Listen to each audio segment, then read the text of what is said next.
Langit sore di Jakarta berwarna oranye keemasan ketika Arini menutup laptopnya. Ia baru saja menyelesaikan laporan keuangan untuk perusahaan kecil tempatnya bekerja sebagai akuntan paruh waktu. Meja makan yang sederhana itu sudah lama berfungsi ganda sebagai ruang kerja, ruang makan, sekaligus tempat belajar anak sematawayang mereka, Naila, yang baru berusia 7 tahun. Arini menghela napas panjang. Bukan karena lelah, melainkan karena rasa lega. Hari ini ia pulang lebih cepat agar bisa menyiapkan makan malam untuk Fahri, suaminya. Ia tahu betul, belakangan Fahri sering pulang larut malam dengan alasan lembur di kantornya. Dan setiap kali pulang, wajahnya selalu muram, seakan rumah ini bukan lagi tempat yang ia rindukan. Arini mencoba mengusir pikiran itu. Ia menyalakan kompor, menumis bawang putih, lalu menambahkan potongan ayam yang sudah dimarinasi. Aroma harum memenuhi ruangan kecil itu. "Nai, tolong ambilin piringnya, sayang," ucapnya lembut. "Iya, Bu," jawab Naila riang, berlari kecil ke dapur. Di balik senyumnya, Arini sering bertanya-tanya, apakah dirinya kurang? Ia selalu berusaha jadi istri yang baik, mendukung pekerjaan suaminya, bahkan rela menunda mimpinya melanjutkan kuliah demi mengurus keluarga. Tapi akhir-akhir ini, perhatian Fahri semakin dingin. Malam itu, Fahri pulang lebih cepat dari biasanya. Arini tersenyum lega, berharap bisa makan bersama. Namun, begitu pintu dibuka, wajah Fahri tampak tegang. Ia meletakkan tas kerja dengan kasar di sofa. "Kamu habis dari mana, Rin?" tanyanya ketus. Arini terdiam, bingung. "Dari rumah, Mas. Seharian di sini." "Kenapa?" Fahri mendengus. "Jangan bohong. Aku dapat kabar kamu sering keluar ketemu laki-laki lain. Katanya kamu main di kafe sama seseorang. Siapa dia?" Arini terperanjat. Kata-kata itu menampar telinganya lebih keras daripada tamparan fisik. "Apa? Mas, jangan asal nuduh. Aku nggak pernah ke kafe sama siapa-siapa. Aku sibuk kerja di rumah, urus Naila, urus rumah." "Dari mana Mas dengar fitnah itu?" "Teman kantor yang lihat." "Jangan kira aku nggak tahu," sergah Fahri, suaranya meninggi. Arini menatap suaminya lekat-lekat, mencari kebenaran di matanya. "Mas, aku ini istrimu. Apa selama ini aku pernah kasih alasan untuk Mas nggak percaya? Aku nggak pernah macam-macam. Semua waktuku buat keluarga." Namun Fahri tak bergeming. Ia berjalan ke kamar, meninggalkan Arini yang berdiri kaku dengan air mata menggenang. Naila yang sejak tadi mendengar dari balik pintu dapur, berlari ke arah ibunya. "Bu, jangan nangis." Suara kecil itu menusuk hati Arini lebih dalam daripada tuduhan suaminya. Ia mengusap air mata, memeluk erat putrinya. Beberapa hari berikutnya, suasana rumah kian mencekam. Fahri semakin dingin.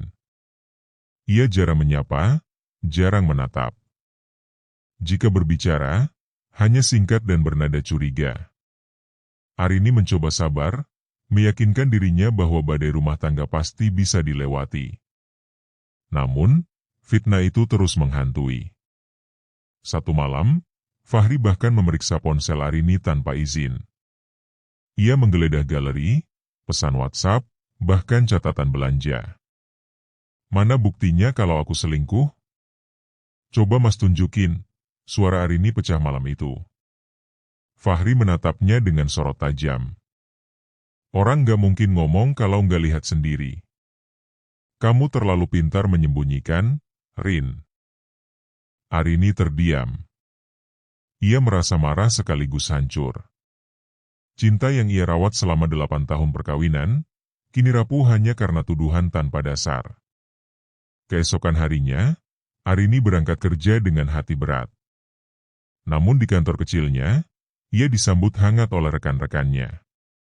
Mereka tahu Arini orang yang jujur dan pekerja keras. "Mbak Arini, kamu kelihatan pucat. Ada masalah di rumah?" tanya Ratna, sahabat sekaligus rekan kerja. Arini hanya menggeleng. "Enggak apa-apa, RAT. Cuma capek."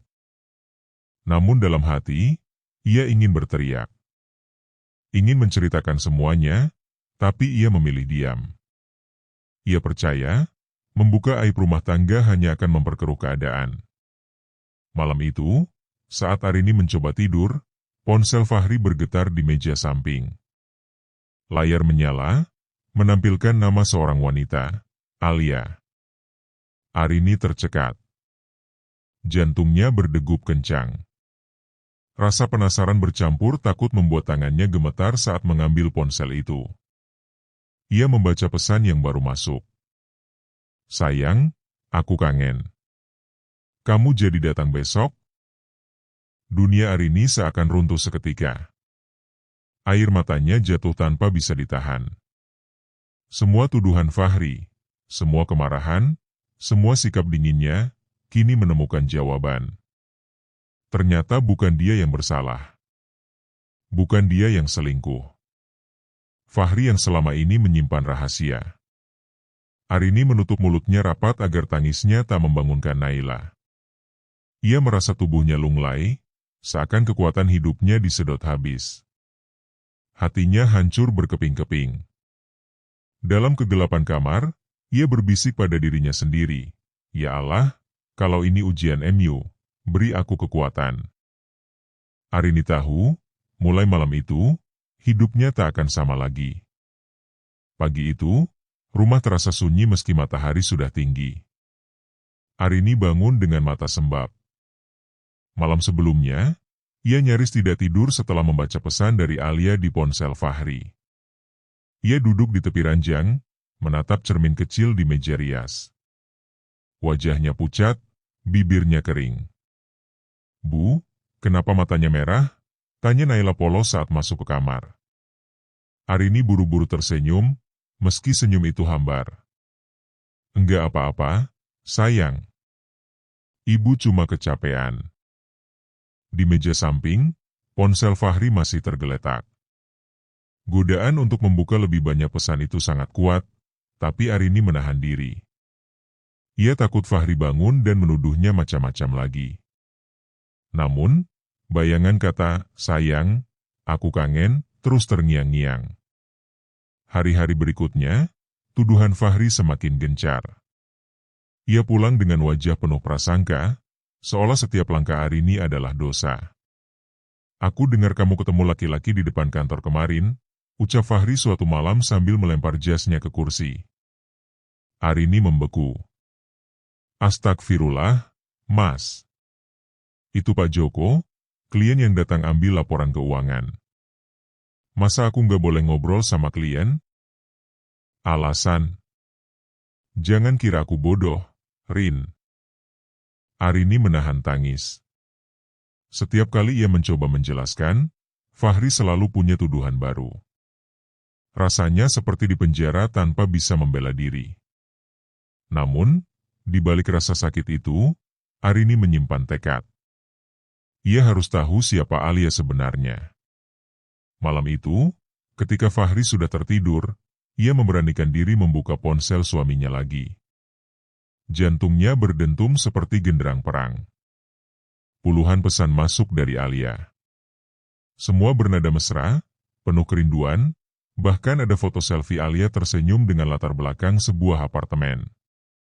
"Aku udah masak buat kamu, jangan lupa mampir ya besok malam." Arini hampir menjatuhkan ponsel. Tangannya gemetar, wajahnya panas. Rasa marah bercampur sakit hati menguasai tubuhnya. "Jadi selama ini, aku yang difitnah, sementara dia sendiri yang hianat," gumamnya dengan suara parau. Ia menutup ponsel itu pelan, lalu menatap wajah Fahri yang tidur pulas di sampingnya. Entah bagaimana, ia melihat lelaki yang dulu ia cintai, yang ia pilih untuk membangun rumah tangga, kini tampak asing. Keesokan harinya, Arini menceritakan sedikit kegelisahannya pada Ratna di kantor. Rin, kamu harus hati-hati. Kalau benar suamimu selingkuh, kamu nggak boleh diam aja. Minimal kamu kumpulin bukti, kata Ratna sambil menggenggam tangannya. Arini mengangguk pelan. Aku takut, RAT. Aku takut kalau aku bongkar, rumah tangga ini hancur. Ada Naila. Ratna menatapnya dengan mata sendu. Tapi lebih sakit mana, dipertahankan dengan kebohongan, atau menghadapi kebenaran meski pahit? Pertanyaan itu menghantam Arini tepat di hatinya. Ia pulang dengan pikiran kalut. Malam itu, Fahri kembali pulang larut. Aroma parfum asing tercium samar dari bajunya. Arini memberanikan diri membuka percakapan. Mas, boleh aku tanya sesuatu? Suaranya lirih. Apalagi? Jawab Fahri ketus, sambil membuka kancing kemejanya. Siapa Alia? Gerakan Fahri terhenti. Untuk sepersekian detik, wajahnya tampak kaget. Namun cepat-cepat ia menutupi dengan tawa sinis. Kamu ngapain buka-buka HP aku? Dasar nggak tahu diri. Jawab, Mas. Siapa Alia? Kenapa dia bilang kangen? Kenapa dia masakin kamu? Air mata Arini mengalir deras. Fahri mendengus. Alia itu cuma teman kerja. Jangan lebay. Kamu aja yang baperan. Teman kerja nggak mungkin ngomong begitu, Mas. Jangan bohong, suara Arini meninggi. Namun bukannya menjawab, Fahri membanting pintu kamar dan meninggalkan Arini yang terisak. Naila terbangun dan menangis ketakutan, memeluk ibunya erat-erat. Hari-hari berikutnya, Arini merasa rumah tangga mereka semakin runtuh. Fahri makin jarang pulang, bahkan kadang tidak memberi kabar. Fitnahnya semakin gila, ia menuduh Arini punya pria simpanan, menuduhnya memakai uang untuk bersenang-senang dengan laki-laki lain. Padahal, Arini justru yang menghemat setiap rupiah demi kebutuhan rumah. Suatu malam, ketika Fahri tidak pulang, Arini memutuskan mengambil langkah nekat. Ia meminta bantuan Ratna untuk menyelidiki. Dengan sedikit bantuan kenalan Ratna yang bekerja di apartemen kawasan pusat kota, mereka menemukan informasi bahwa Fahri sering terlihat masuk ke unit milik seorang wanita bernama Alia. Arini gemetar saat mendengar itu. Berarti benar? Ratna menepuk bahunya. Rin, kamu harus kuat. Kamu nggak sendiri. Malam itu, Arini tidak bisa tidur. Ia duduk di ruang tamu, menatap foto keluarga yang tergantung di dinding. Wajah mereka bertiga, Arini, Fahri, dan Naila, terlihat bahagia di foto itu. Senyum yang dulu tulus kini terasa seperti kenangan yang jauh. Kenapa harus aku yang difitnah, sementara dia yang berkhianat? Bisiknya lirih. Air matanya jatuh tanpa henti. Namun di balik kesedihan itu, tumbuh sebuah tekad baru. Ia tak bisa terus diam. Ia harus buktikan kebenaran, demi dirinya, demi Naila, dan demi harga diri yang diinjak-injak. Dalam hati, Arini berjanji, aku akan buka semua topengmu, Fahri. Kamu sudah terlalu jauh. Dan malam itu, untuk pertama kalinya sejak badai itu datang, Arini merasa ada api kecil menyala di dalam dirinya. Api keberanian yang siap membakar semua kebohongan.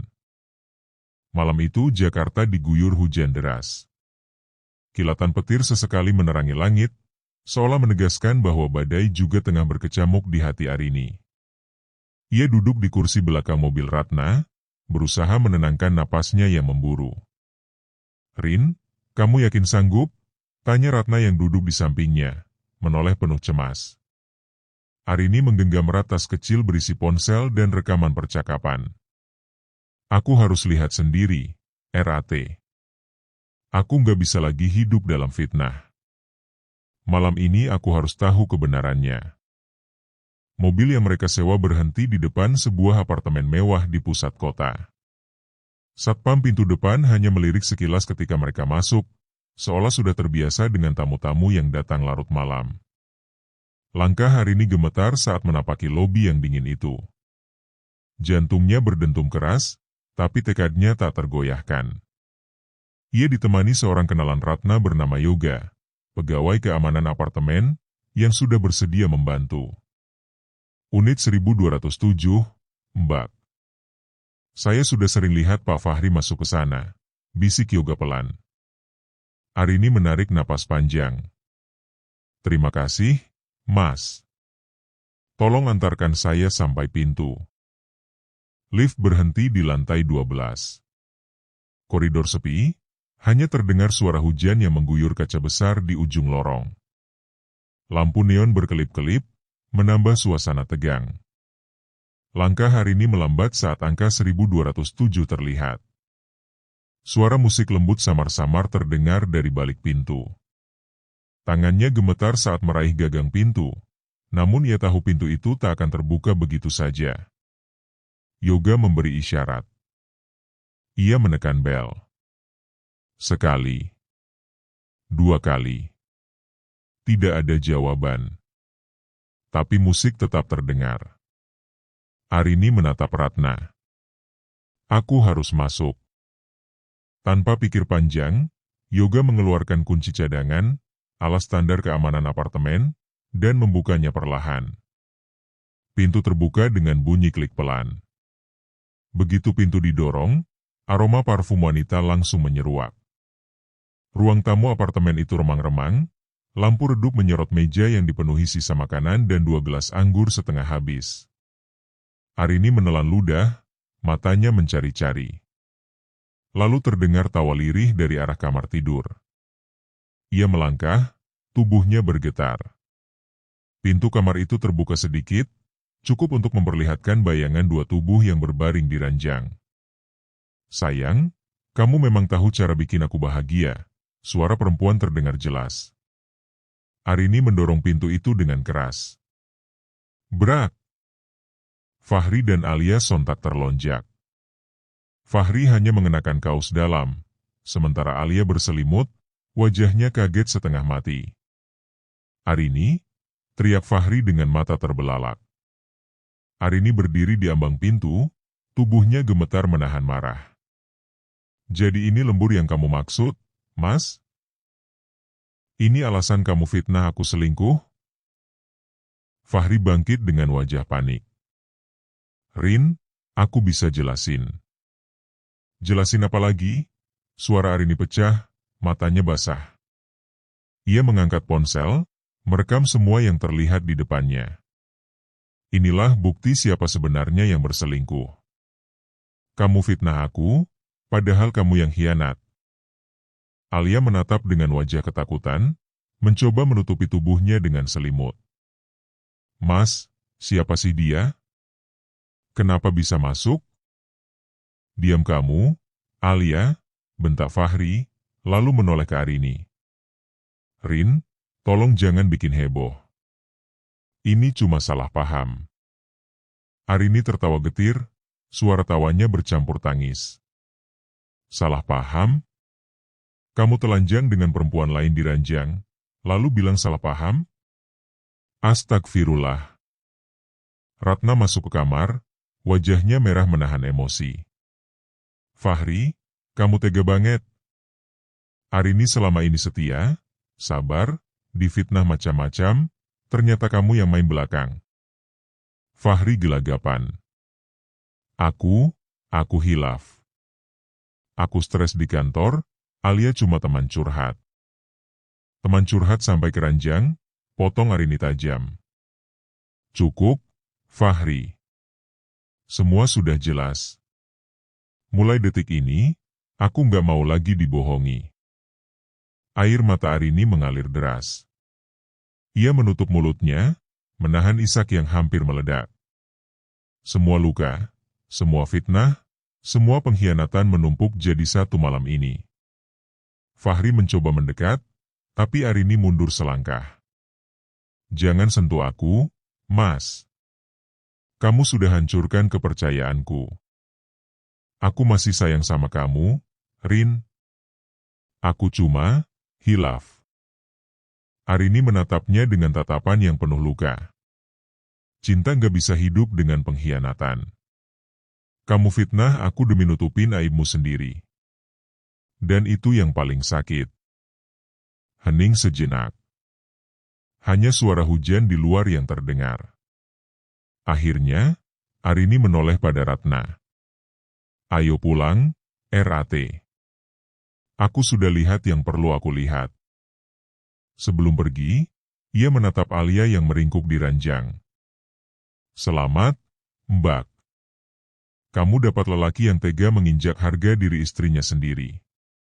Semoga kamu juga siap kalau suatu hari dia lakukan hal yang sama padamu. Alia hanya terdiam, wajahnya pucat. Arini berjalan keluar dengan langkah mantap meski hatinya remuk. Di lorong apartemen yang dingin, ia menangis sejadi-jadinya, tapi tangisan itu kini bercampur dengan rasa lega. Untuk pertama kalinya, semua topeng itu runtuh. Ia tidak lagi hidup dalam fitnah. Kebenaran akhirnya terbuka. Dan dalam hati, Arini berbisik, perangku baru saja dimulai. Hujan belum reda ketika Arini sampai di rumah malam itu. Ratna menemaninya sampai pintu, memastikan sahabatnya cukup kuat untuk masuk sendirian. Rin, kamu yakin gak apa-apa? Tanya Ratna penuh khawatir. Arini mengangguk, meski wajahnya masih dipenuhi air mata. Aku harus hadapi ini sendiri, RAT. Terima kasih sudah ada di sisiku. Ratna memeluknya erat. Aku akan selalu ada buat kamu. Ingat, kamu gak salah. Yang salah itu dia. Setelah Ratna pergi, Arini masuk ke dalam rumah yang gelap. Hanya suara hujan yang menemani. Naila sudah terlelap di kamarnya. Arini duduk di ruang tamu, menatap kosong ke arah dinding. Ingatannya kembali ke apartemen tadi, bayangan Fahri dan Alia masih jelas di matanya. Tangannya meremas ponsel. Video singkat hasil rekaman tadi tersimpan rapi di galeri. Itu bukan hanya bukti, tapi juga cambuk yang terus menyayat hatinya. Ya Allah, apa aku kuat menjalani semua ini? Bisiknya lirih. Keesokan harinya, Fahri pulang. Wajahnya pucat, rambutnya berantakan. Ia masuk rumah dengan langkah berat. Arini yang sedang menyiapkan sarapan pura-pura tidak melihat. Tangannya sibuk mengaduk sup di atas kompor, meski hatinya berdegup kencang. Rin, suara Fahri lirih. Arini tidak menjawab. Rin, aku tahu kamu marah. Aku minta maaf. Aku hilaf. Fahri mendekat, mencoba menyentuh bahunya. Arini menepis dengan kasar. Jangan sentuh aku, Mas. Fahri menarik napas dalam-dalam. Aku ngerasa kesepian. Kamu sibuk sama kerjaan, sibuk sama Naila. Aku butuh perhatian. Arini berbalik, menatapnya dengan mata merah. Jangan balikin kesalahanmu ke aku. Aku yang difitnah, aku yang kamu hina, padahal kamu yang berselingkuh. Kamu tega, Mas. Kamu injak harga diriku demi menutupi aibmu sendiri. Suasana meledak. Suara Arini bergetar tapi tegas, menusuk ke hati Fahri. Aku menyesal, Rin. Aku bakal putusin Alia, aku bakal berubah. Demi kamu, demi Naila. Arini tertawa getir. Berubah? Setelah 8 tahun aku dampingi kamu, sekarang kamu baru bilang berubah? Setelah semua luka ini? Setelah aku difitnah selingkuh di depan teman-temanmu?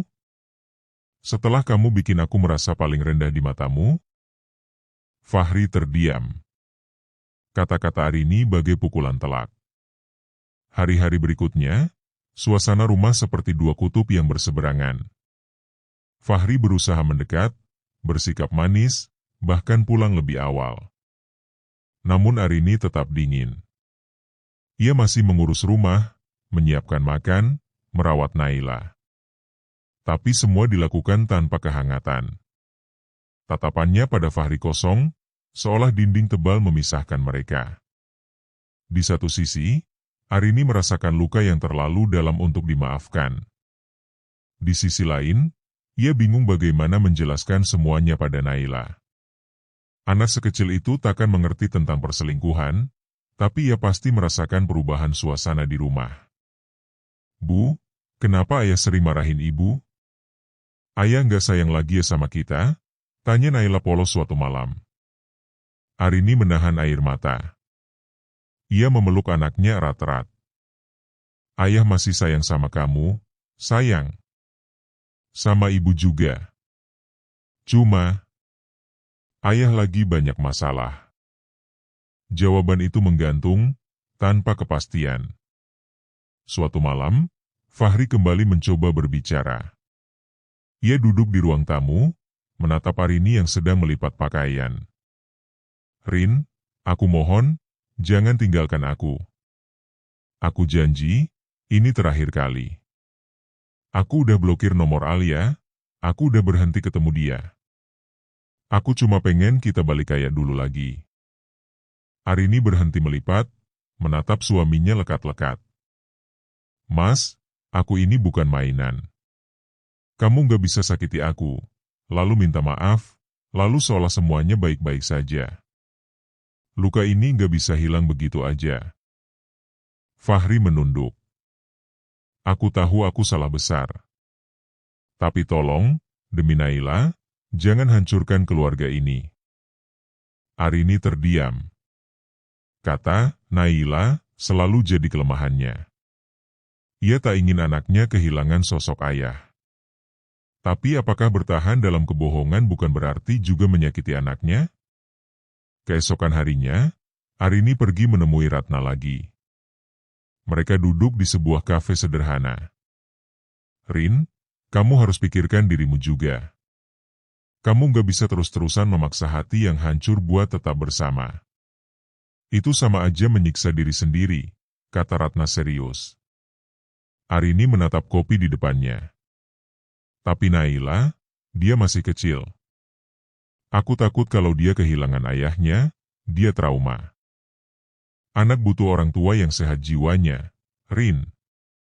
Kalau kamu terus hidup dalam luka, itu juga bisa memengaruhi dia. Kadang, berpisah lebih baik daripada pura-pura bahagia. Kata-kata Ratna mengendap lama di benak Arini.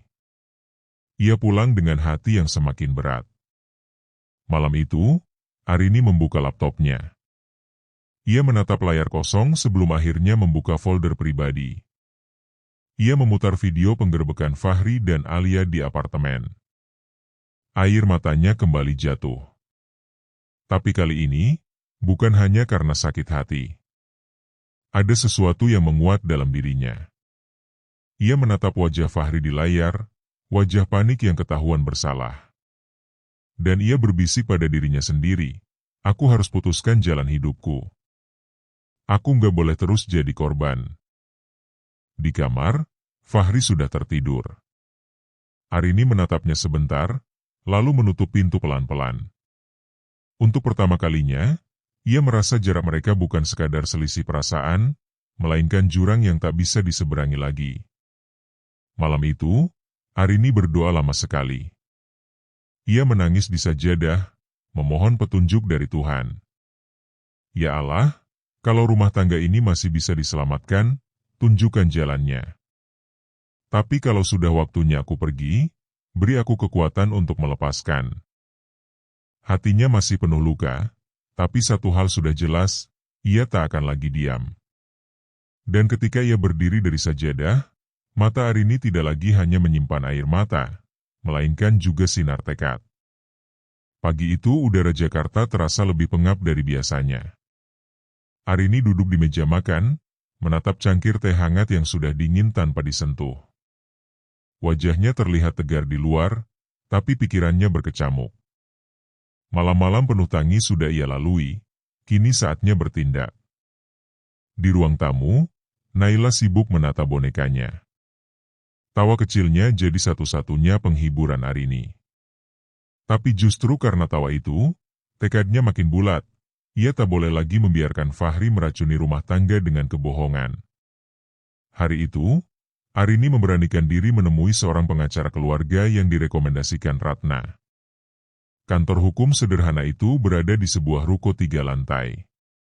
"Silakan duduk, Bu Arini," sapa pengacara bernama Pak Arman, seorang pria parubaya dengan wajah teduh namun berwibawa. Arini duduk, menahan gemetar tangannya. "Pak, saya ingin konsultasi tentang kemungkinan perceraian." Pak Arman menatapnya tenang. "Kalau boleh tahu, apa alasannya?" Arini menelan ludah, lalu membuka ponselnya. Ia memperlihatkan rekaman video penggerbekan Fahri dan Alia di apartemen.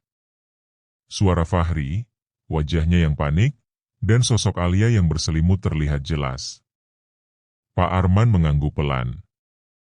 "Ini bukti yang kuat. Dengan rekaman seperti ini, ibu bisa mengajukan gugatan cerai dengan alasan perselingkuhan. Pengadilan biasanya menerima." Arini menggenggam tasnya erat. "Tapi, ada anak saya, Pak. Naila masih 7 tahun. Saya takut dia jadi korban." Pak Arman menatapnya penuh empati.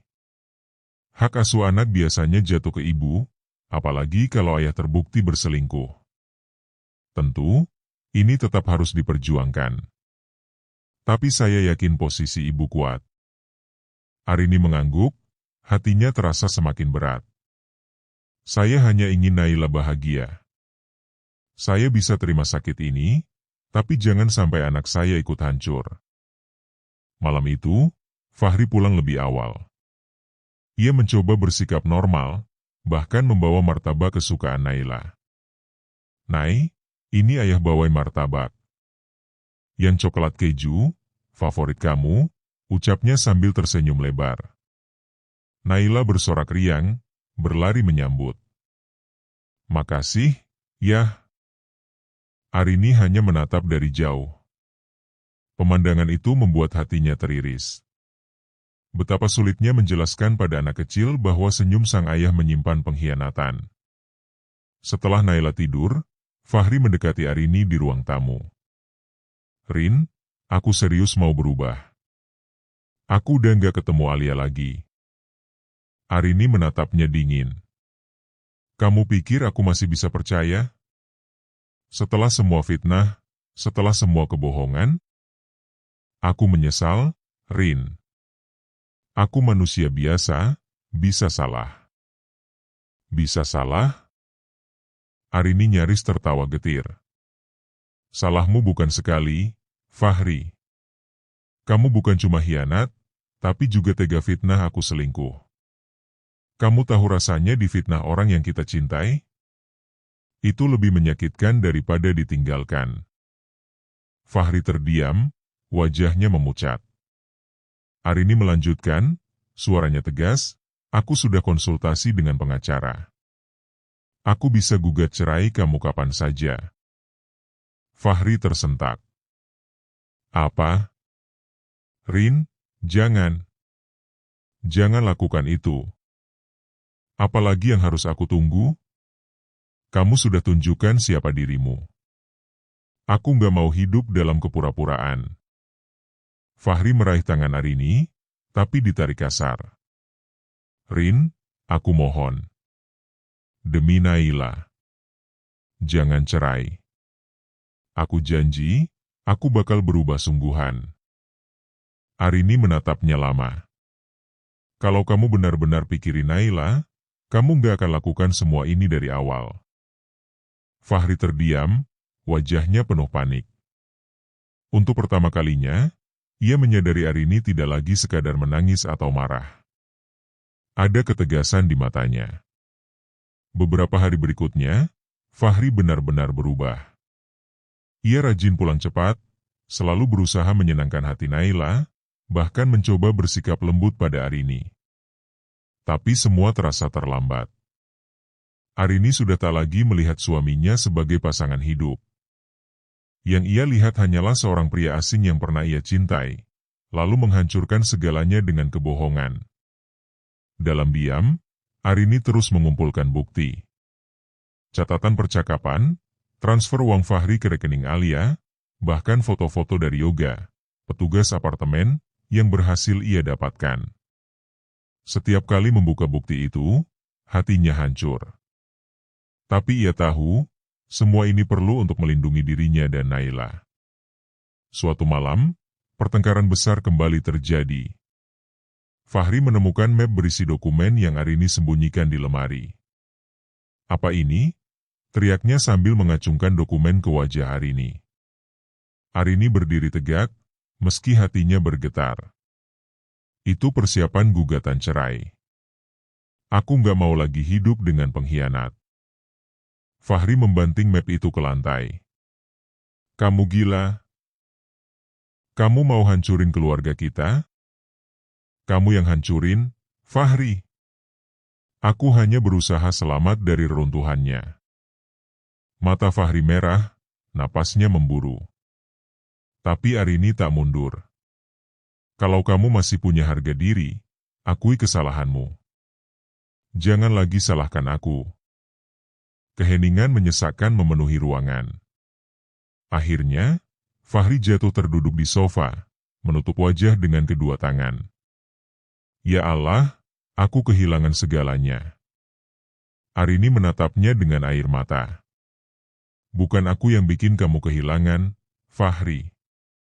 Itu pilihanmu sendiri."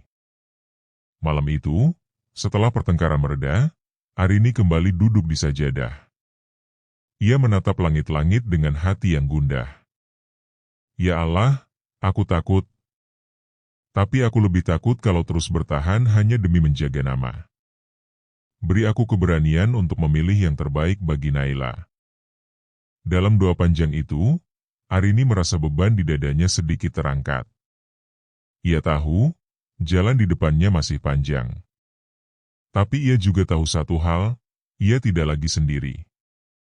Ia punya tekad, punya kebenaran, dan punya Allah yang selalu mendengar. Dan di hatinya, perlahan tumbuh keyakinan, ia siap melangkah ke fase berikutnya, apapun risikonya. Suasana rumah kontrakan yang dulu hangat kini bagai medan perang dingin. Dindingnya menyimpan gema pertengkaran, meja makan menjadi saksi sunyi kursi kosong yang jarang terisi, dan kamar tidur bukan lagi tempat beristirahat, melainkan arena pertanyaan tak berjawab. Arini berdiri di depan jendela sore itu, menatap jalanan kecil dengan tatapan kosong. Hatinya masih terluka, tetapi kepalanya sudah bulat. Ia tahu, keputusan besar harus diambil, meskipun akan mengubah seluruh hidupnya. Fahri masuk ruang tamu dengan wajah letih. Bajunya kusut, matanya sembab karena kurang tidur. Sejak penggerbekan di apartemen bersama Alia, dunianya jungkir balik. Kantornya mulai berbisik-bisik, teman-temannya menjauh, bahkan keluarganya sendiri kehilangan kepercayaan padanya. "Rini," suara Fahri bergetar, setengah putus asa. "Aku salah. Aku terlalu bodoh. Aku janji, ini yang terakhir. Alia sudah gak ada arti apa-apa lagi buat aku." Arini menoleh, matanya dingin menusuk.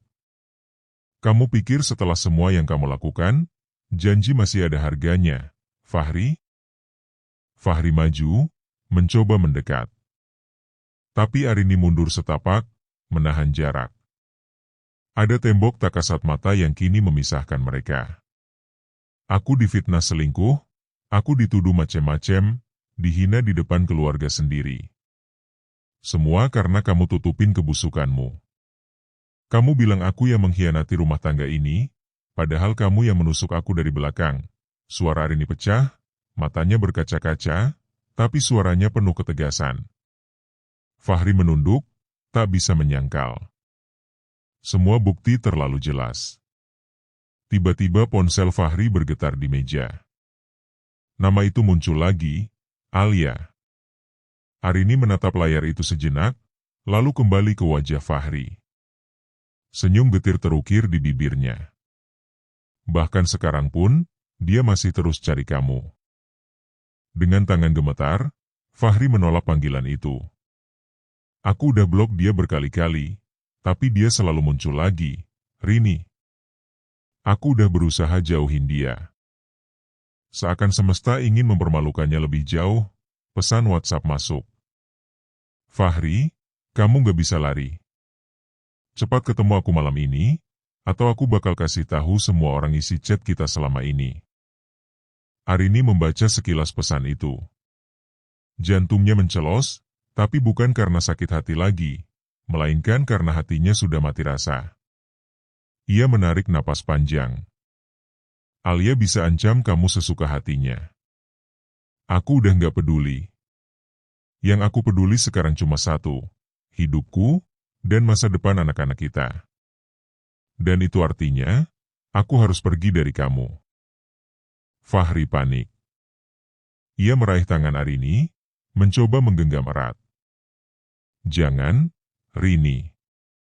Aku mohon, jangan pergi. Aku kehilangan semuanya, aku cuma punya kamu. Jangan biarin aku jatuh sendirian. Arini menepis genggaman itu. Kamu sudah melepaskan aku sejak lama, sejak kamu pilih dia daripada aku. Air mata jatuh di pipi Arini, tapi suaranya tetap tegas. Ia berjalan ke kamar, membuka lemari, dan mengambil sebuah map coklat. Di dalamnya ada dokumen yang sudah ia siapkan diam-diam, surat permohonan cerai. Ia keluar kembali, menaruh map itu di meja depan Fahri. Aku sudah tanda tangan. Besok aku akan ajukan ke pengadilan. Ini keputusan finalku. Fahri terpaku. Dunia seakan runtuh tepat di hadapannya. Tangannya bergetar saat menyentuh map itu, seakan kertas di dalamnya lebih berat dari beban hidup yang pernah ia tanggung. Rini, jangan. Tolong, jangan lakukan ini. Aku bisa berubah, aku bisa perbaiki semuanya. Arini menggeleng. Kamu sudah punya kesempatan. Berkali-kali. Tapi kamu selalu kembali ke kesalahan yang sama. Aku gak bisa terus jadi korban kebohonganmu. Aku juga punya harga diri, Fahri. Tangisan pecah dari mulut Fahri. Ia berlutut di lantai, mencoba memeluk kaki Arini, tapi Arini mundur, menatapnya dengan campuran iba dan tekad baja. Aku masih sayang sama kamu, Rini, suara Fahri nyaris tak terdengar. Arini menunduk, air matanya kembali jatuh. Sayang tanpa kesetiaan itu cuma racun, Fahri. Ia berbalik, melangkah masuk ke kamar, meninggalkan Fahri terpuruk di ruang tamu. Sore itu menjadi saksi bahwa cinta mereka telah mati. Yang tersisa hanyalah luka, kebohongan, dan keputusan final yang tak bisa ditarik kembali. Hujan turun deras malam itu, seperti ikut menjadi saksi runtuhnya sebuah rumah tangga yang pernah dibangun atas nama cinta. Arini duduk di ruang tamu rumah orang tuanya dengan wajah dingin, tanpa lagi terlihat guratan air mata yang dulu sering membasahi pipinya. Di hadapannya, berkas-berkas perceraian sudah tersusun rapi. Besok aku ke pengadilan dengan kuasa hukum. Semua sudah selesai, Mi, ucapnya lirih, suaranya tegas namun penuh luka. Ibunya menatap Arini dengan mata berkaca-kaca, lalu menggenggam tangannya erat. Kalau itu memang yang terbaik, Ibu restui. Kamu berhak bahagia, Nak. Jangan biarkan dirimu hancur hanya karena lelaki yang tak bisa jaga janji. Arini hanya mengangguk. Dalam hati, ia merasa seperti seseorang yang baru saja kehilangan bagian tubuhnya, tapi ia tahu luka itu harus diterima agar bisa sembuh. Sementara itu, Fahri duduk di ruang kantor kecilnya yang sepi. Di meja berserakan tagihan yang belum terbayar, kontrak kerja yang terbengkalai, dan sebuah botol minuman keras yang hampir habis. Tatapannya kosong. Ia mengingat kembali kata-kata Arini saat terakhir bertemu di rumah orang tua istrinya. Aku sudah selesai, Fahri. Semua fitnahmu, semua pengkhianatanmu. Aku tidak bisa lagi menatapmu tanpa teringat bagaimana kau menjatuhkanku. Kita selesai. Kalimat itu menusuk lebih tajam daripada pisau.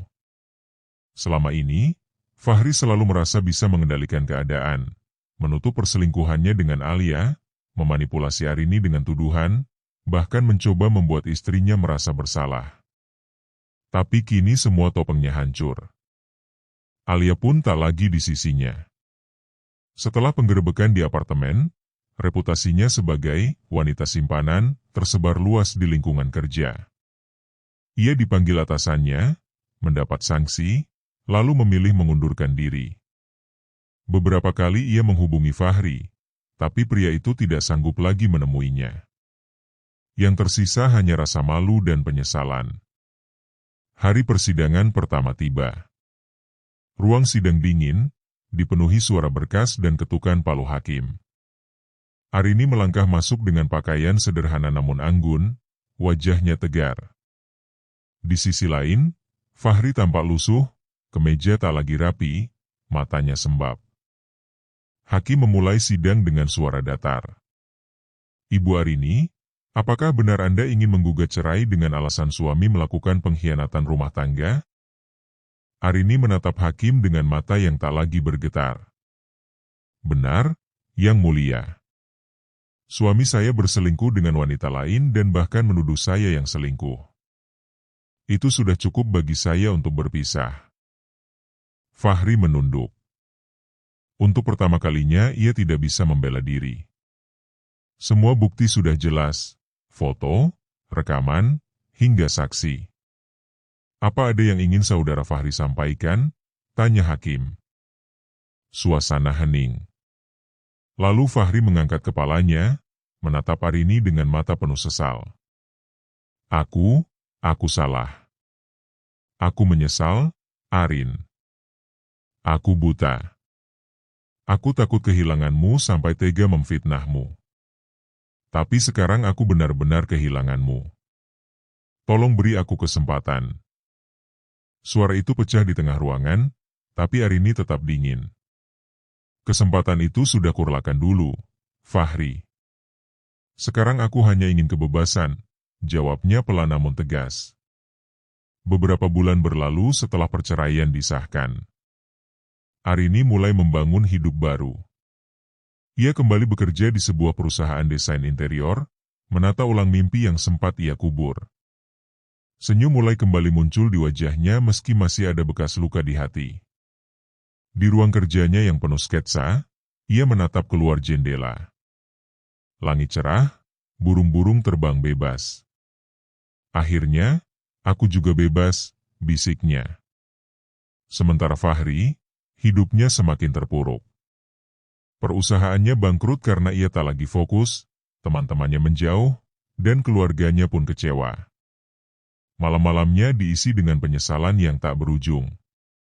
Di sebuah kamar kos sempit, ia menatap foto pernikahan mereka yang sudah lusuh. Arini tersenyum di foto itu, berdiri di sampingnya dengan penuh harapan. Kini semua hanya tinggal kenangan. Maafkan aku, Arin, meski kau tak akan pernah kembali. Air matanya jatuh, tapi tak ada lagi yang bisa diperbaiki.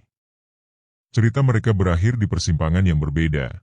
Arini melangkah dengan luka tapi juga dengan kekuatan baru, sedangkan Fahri terjebak dalam jerat penyesalan yang ia buat sendiri. Hidup memberi pelajaran pahit bahwa cinta tak bisa bertahan tanpa kejujuran dan kesetiaan. Fitnah mungkin bisa memutarbalikkan kebenaran untuk sesaat, tapi pada akhirnya, kebenaran selalu menemukan jalannya. Dan Arini telah memilih jalannya, jalan yang tidak lagi dipenuhi dusta. Tamat.